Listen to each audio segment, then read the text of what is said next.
Lots of events going on right now. We got the new Emblem event coming out in a little under a week. We'll talk about that and everything we know about it. We also have the Bulbasaur and Magnemite Wonder Pick events. We'll talk about the current event that's going on, give our thoughts on that, and then also the mini sets coming up soon. We'll talk a little bit on that as well. Plus, a new premium pass just came out with Mewtwo and all these cosmetics, so we'll go over those. Welcome to episode 8 of the Pocket Pod. I'm joined by my co-host Willow. Let's talk Pocket. All right, we got a lot of events coming up here, and we're also in the middle of some events right now, so let's go over those. We have the Venusaur drop event happening right now, and then upcoming we got the Bulbasaur Magnemite Wonder Pick, as well as the new Emblem event. So yeah, let's go ahead and talk about those. Maybe we talk about the Wonder Pick event first, which is, it's basically the Meowth Chansey event, but it's Bulbasaur Magnemite. Right? Yeah, it just seems to be basically the exact same event, just with new Pokemon. I will say this is better than the Fire event that we had, where it was just like additional copies of like cards that are already in the game. At least we have some alternate arts now. We got a new Bulbasaur and a new Magnemite coming in, both of which look pretty cute in my opinion. Yeah. Bulbasaur's got some stiff competition though. The default art on Bulbasaur is really nice, and so is the full art. Yeah. So I'm pretty sure you're not going to see this Bulbasaur very often, because the default and the alt art are just so good. Yeah. I do like this Magnemite though. Yeah, I like this Magnemite. Yeah, it's a good point. I feel like people are just going to use the full art Bulbasaur, but I might mess around with this one, just because it has a little badge. It's some fun new art, but yeah, why did they do that? They should have chose something else. But the Magnemite does look great. I like that. And right now there's no full art Magnemite. So you might as well rock this one. It does start December 6th at 6 a.m. UTC and it ends December 20th. And yeah, it's pretty much identical. I did think, yeah, the Growlithe Fire event one was so disappointing. Maybe if they did like an alt art Growlithe, that would have been cool. I think it was supposed to be for people who are like filling out their collections. Like it's hard for us to rate it because we've had access to the game for like a month longer than what we quote unquote should have had access to the game. So it's like, it feels really bad for us because literally every card in that event is something we already own. Yeah. Where for like other people, they're pulling from it. It's like a free pull, and it's just like sometimes they're filling in a card in their collection. It probably feels pretty decent. That's a good point. It was like Thanksgiving holiday, and I was hanging out with my cousin who just started playing. I didn't like tell him to or influence him or anything, you know. He just started playing, and he had like one Arcanine but like 0 Growliths, and I like couldn't build him a deck to do the current Venusaur event because like he was just missing so many pieces. And actually the Fire event would have helped him a lot, but I think it's over, right? So that kind of sucks for him. Yeah. But yeah, we got some stuff here. You know, getting Bulbasaurs and Magnemites could be good.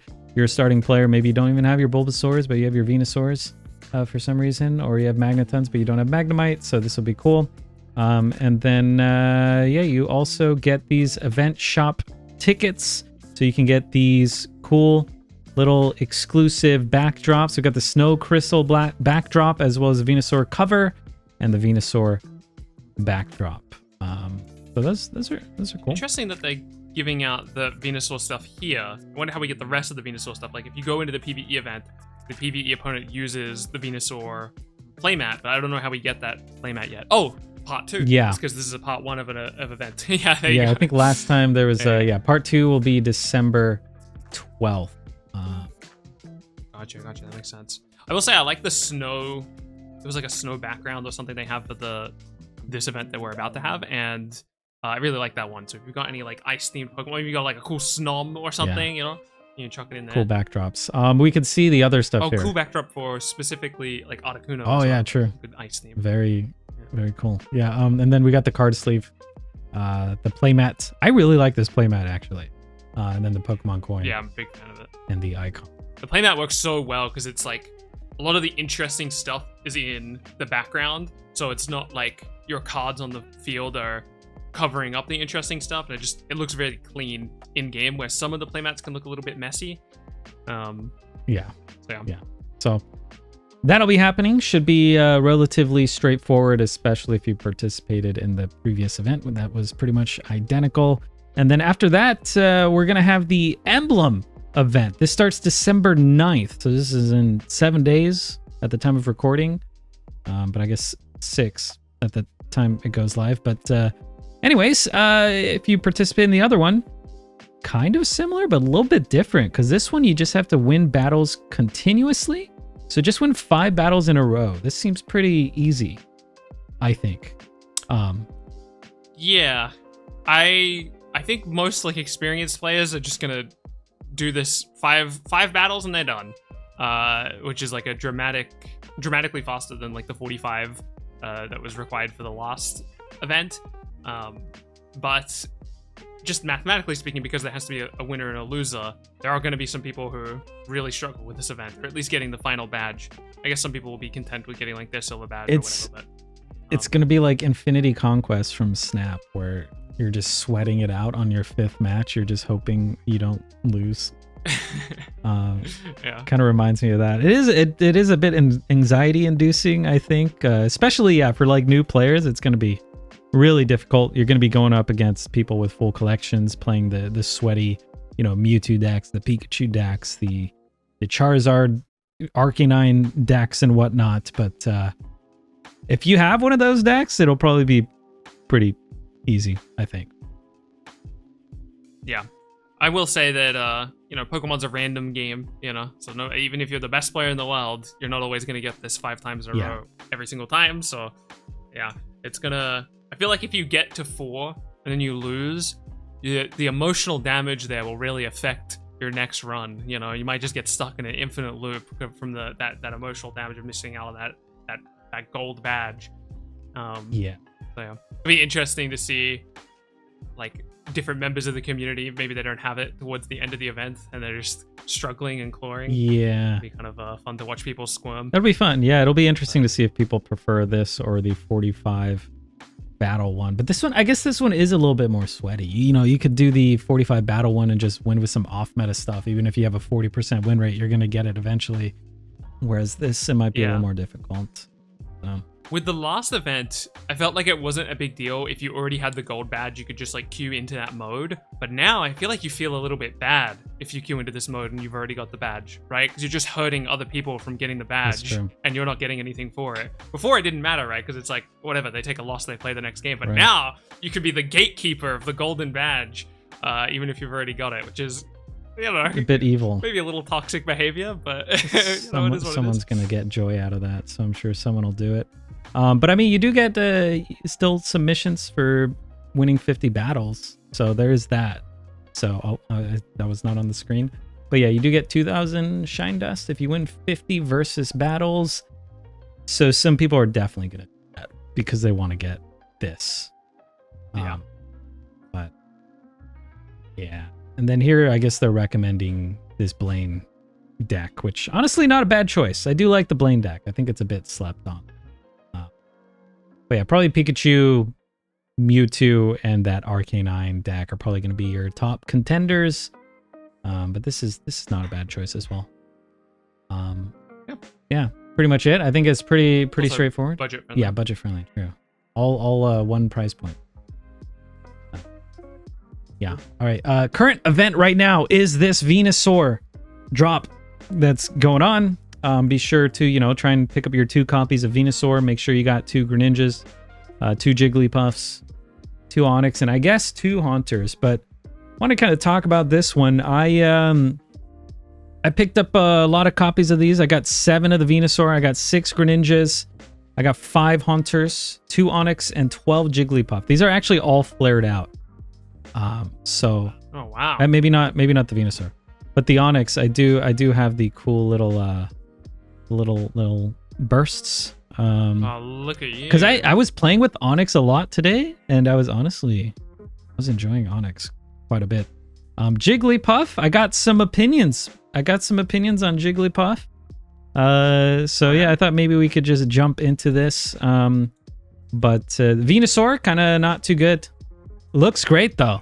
I mean, looks real good. Yeah, I mean, the art on it is beautiful. Yeah, and if you're a new player and you don't have EX, maybe not awful, but probably better options you can go with. Greninja, actually, I feel like making a bit of a resurgence or a surgence. I don't know. Greninja's doing well in the meta right now. There's a lot of people playing Greninja, so make sure you pick up your 2 copies of Greninja. And then Haunter, I think still sucks. We'll have to see if you have anything to say about that. But Jiggly doing, honestly, a little worse than I thought. I just feel like my opponents have weighted coins lately, and they keep flipping heads. Like, I feel like there was a patch, and the patch was all my opponents get heads, which is, great for them, probably a lot of fun, but this is an issue. A lot of times I'm playing, I'm like, do I really want to put the 1 energy on Jigglypuff and Sing? Because then they could evolve, and if they evolve, then I'm screwed. Or if they flip heads, then I'm also screwed, and I end up just putting my energy like on my backline or something instead. But how do you feel about Jiggly? Yeah, I've been pretty underwhelmed with Jiggly. How have you been using Jiggly? Have you been throwing it in as just Jiggly, or are you doing like a Wigglytuff deck? Yeah. So I was trying it in the Dragonite deck we were talking about last time, and it did pretty well. But I feel like I just curved out really well with Dragonite, and Dragonite just carried on his own because he's kind of good if you curve out. But I actually start putting Wiggly, like normal Wiggly, in there. Okay. Especially in the Dragonite deck, I think I had 2 copies of Red Card, and I was like, Red Card's not even that good, especially not in a tournament format. So I put in normal Wigglies, and it was just there for like, oh my god, like Jigglypuff is in danger. Let me just evolve into Wiggly, and if Wiggly gets knocked, that's fine. It bought me an additional turn to put energy onto my backline, my Dragonite. Oh, that's interesting. So I was doing that. It's basically turning... Oh, that's kind of cool, actually. Because you're using Jigglypuff typically for her utility, and then when you're evolving her, you're basically like turning her into a Snorlax, where she's just like a wall now while you're setting up your Dragonites up. It's and cool. You could invest... I was not doing that yet. Yeah, I kind of want to. You could invest 1 more energy, and you could do 40 damage. Wait, is it 40 or is it 60? I think it's 60. Oh, you're using baby Wigglytuff. Yeah. When you said that, I assumed you were talking about Wigglytuff EX. Oh, no. Where is it? My Dragon Song, this one. Yeah, I'm running the normal Wiggly, which I'm normally not a big fan of, but it doesn't feel that bad when you're curving out from Sing Jiggly into this Wiggly, whereas the other Jiggly into Wiggly for some reason felt really bad. Yeah, you're an X speed away from retreating as well, because you've already got the 1 energy on it. Yeah, so I'm like, I want the health. Or sometimes you're like, I'm fighting against a basic. I might as well just knock him. So you do put that 1 extra energy, and then you knock him, depending on the situation. But generally, you want that extra energy to go into your Dragonite, if we're talking about this deck in particular. But yeah, it felt decent. I think I played like 4 games, and I won 3 of them. So not definitely not a large enough sample size, but that felt decent to me. Definitely cool. Once I get I don't have any super strong opinions on Jigglypuff yet because I currently have 1. Yeah. So it is what it is. I'll have stronger opinions when I have my second Jigglypuff, but yeah, I'm excited to try that out. I don't have a lot of basically because I only have 1 copy. I've just been using it as like a tech slot as opposed to trying to do any cute Wigglytuff stuff. Yeah. So I'll report back. Real quick side note for people, you should always be doing expert. And basically I just made this one deck, like it's not even named because I just threw this together over Thanksgiving. It's just running 2 Arcanines, 2 Moltres, and then just a bunch of trainer cards and stuff. I basically just do this, I hit auto and I hit battle and I just let it go. And if you lose the battle, it doesn't matter. It doesn't eat your currency or whatever you want to call this. But if you win, it does, and it gives you a pack guaranteed, whereas the lesser difficulties are not guaranteed. So basically, whatever I'm doing, if I'm watching, a TV show or just hanging out at dinner, I literally just run an auto battle and like throw my phone away, and then I check back on it in like 5 minutes or whatever. And if I won, cool. If I lost, cool. Just run it back. And it's this deck in particular, and there's probably more refined ones. But this one, just running the Arcanines and the Moltres, I think it has like a 60% win rate, which isn't great, but the computer's so dumb, dude. I'm watching it, I'm like, why did you do that? And then it just automatically throws. Yeah. I think the computer's really bad at understanding what to do with Moltres. I think it just gets lost in the sauce. Yeah, but yeah, it is what it is. That could be it. But yeah, Jigglypuff's not bad. Definitely a card I think you want to pick up.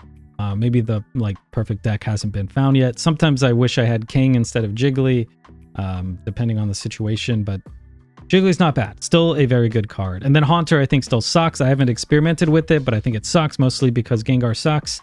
Greninja's great again. And then Onix, I've been enjoying Onix a lot. So if you for some reason don't have any Onix, be sure to pick this up. I think he's pretty good in some Brock decks. Maybe I'm coping. Maybe my opponents were sucking today.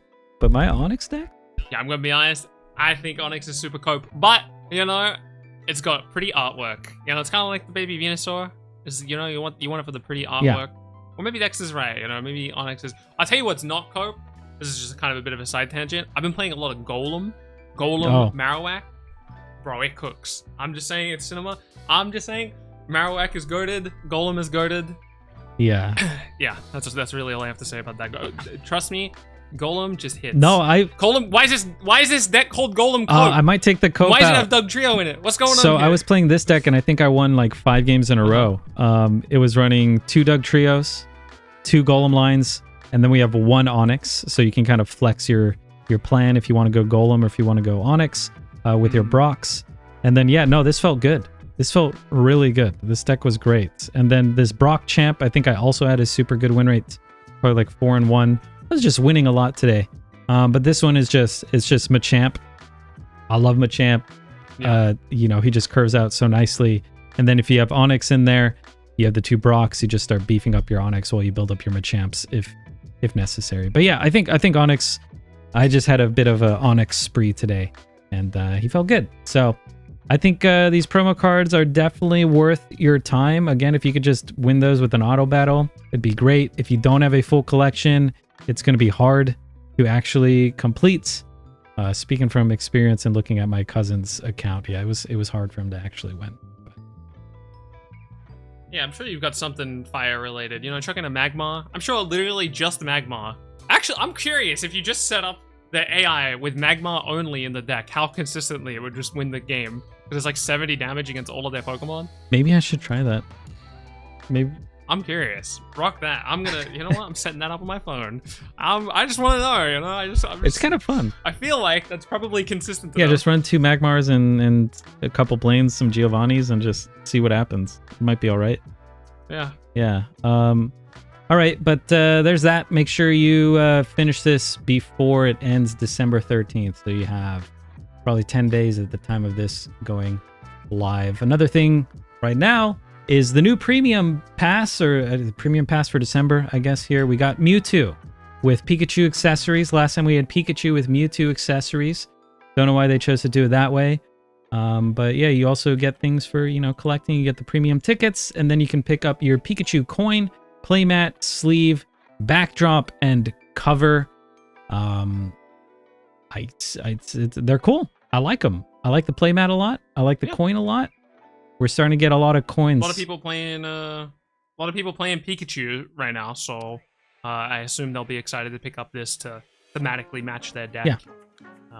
Especially those Pikachu coins, flipping with the Zapdos, you know, thematically on point. Yeah, stay on brand. That'd be pretty cool. And then that's it. Just get your Mewtwo, I guess. A lot of people are actually playing this baby Mewtwo now. So before, a few weeks ago, I was like, no one's gonna play this, and I'm like, hey, you know what? People might play it. So yeah, I think that might be the biggest surprise throughout Pokemon Pocket's like meta evolution. Like I think we solved. To be honest, I know this sounds kind of silly. I think we solved Pokemon Pocket like competitive decks like 3 weeks into the New Zealand beta, with like a handful of deviations here or there, just like 1 or 2 cards changing in or out. But I would say throughout all of those 1 or 2 cards changing in or out, the biggest surprise to me is Baby Mewtwo seeing play. I think it's so cool that card actually found its spot in the meta. I do want to say, I feel like you called it. I feel like you called Baby Mewtwo like a week or 2 before it actually got popular.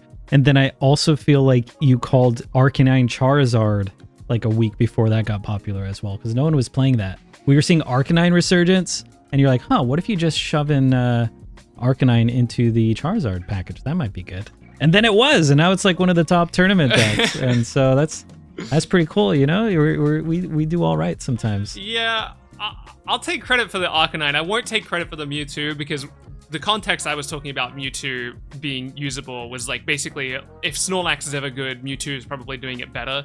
But the functionality that Mewtwo is serving in Baby Mewtwo is serving in the Mewtwo deck is very different. It still is a proactive card that you're attacking with sometimes. So it's yeah, basically that I won't take credit for that one. You know, I didn't quite call it there. I was just, you know, but with the Arcanine thing, yeah, I'll take a bit of credit there. That's like exactly the utility Arcanine has in the game right now was exactly my prediction as of like 2 weeks ago. So that was kind of cool. I thought that was crazy that everyone thought Arcanine was like F tier, and then all of a sudden he's pretty dang good, you know. So the meta does develop. Yeah, as soon as he started seeing play and like people were running him instead of Charizard, I thought that was weird because they're functionally quite different. You put Charizard in play, he has 1,000,000 health, he can kill everything, where Arcanine's just kind of like a tempo advantage. So like having one or the other seems like not the angle. And it seems like that's where we've ended up now. People are running both. Yeah.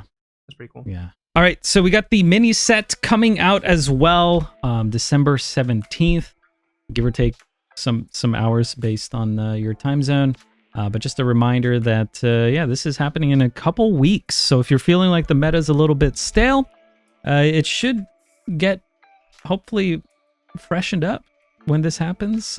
We don't really know for sure. We're just guessing around 76 cards based on this data mine. So this will be fun. And then our podcast might, our schedule might be changed. We might have to do this like a day early or a day late or something, depending on the situation. But that's not for a couple weeks. So if anyone cares about like the cadence or schedule of the pod, I don't know. Maybe no one cares.